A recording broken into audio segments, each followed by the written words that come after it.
مرج البحرين يلتقيان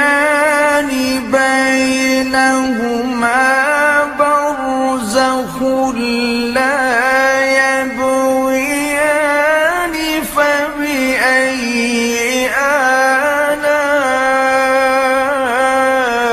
آلاء ربكما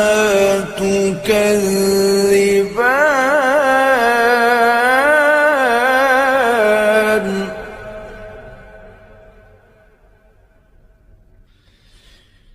يخرج منهما اللؤلؤ